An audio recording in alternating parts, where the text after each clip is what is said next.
Yuranesatsika faefana hoandearanovanitangana hampandosoanandina raitanana kenantina hanao vinavina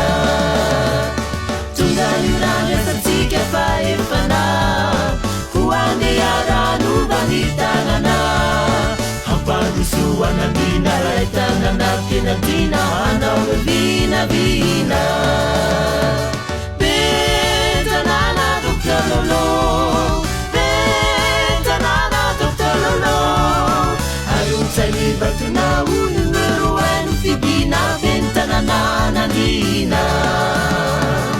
Fito amby 20 novambra raiso ny andraikitrao